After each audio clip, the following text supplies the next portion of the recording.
আসসালামু আলাইকুম। আজকের ব্লগটা থাকছে আমাদের ঢাকা টু নেপাল জার্নি। তার আগে এই দুজনের নাচ দেখে নিন, না হেসে কিন্তু পারবেন না।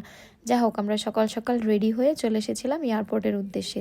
যদিও আমাদের ফ্লাইট ছিল 12টা 35-এ, কিন্তু আমরা একটু আসতে দেরি করেছি। আমি তো ভেবেছিলাম আমাদের ফ্লাইটটা বোধহয় আমাদের রেখেই উড়াল দিবে, কিন্তু না, এখানে এসে শুনি ফ্লাইট ডিলে করেছে, তাও আবার 3 ঘন্টা।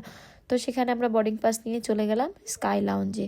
সেখানে যে আমরা প্রথমে দেখেছি ব্রেকফাস্ট শো করা ছিল, সেখান থেকে আমরা ব্রেকফাস্ট খেয়েছি।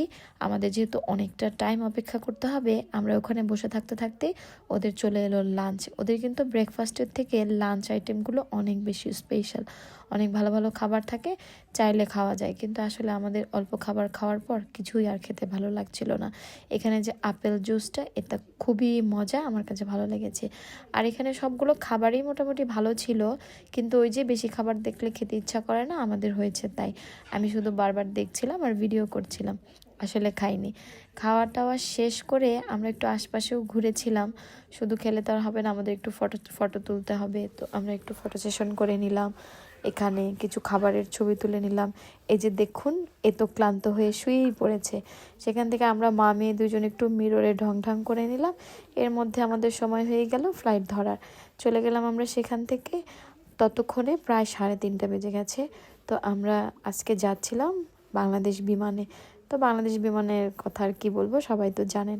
আমরা বিমানে ওঠার পর সেই দুপুর থেকে বেলা একদম সন্ধ্যা হয়ে গেল।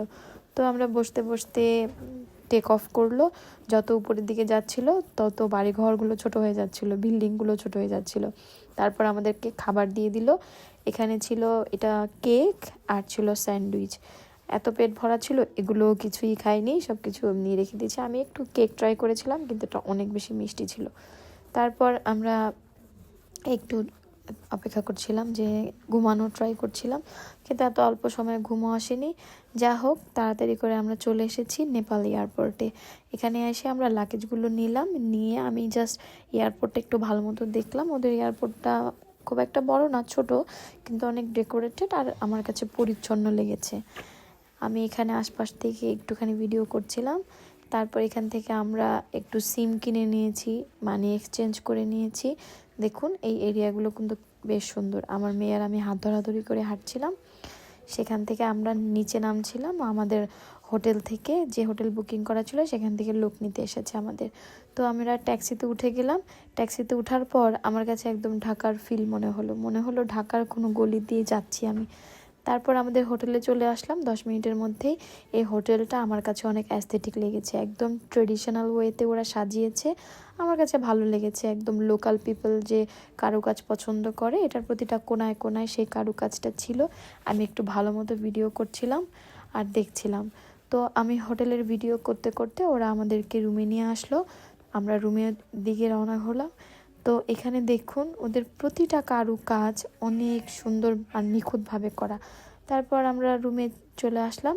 রুমটা মোটামুটি ভালোই, যেহেতু আমরা আজকে রাতটা এখানে থাকবো, কালকে আবার খুব ভোরে পোখারার উদ্দেশ্যে রওনা দিব। তো রুমটা আমার কাছে ভালোই লেগেছে। বড় কথা হচ্ছে অনেক বেশি পরিষ্কার পরিচ্ছন্ন।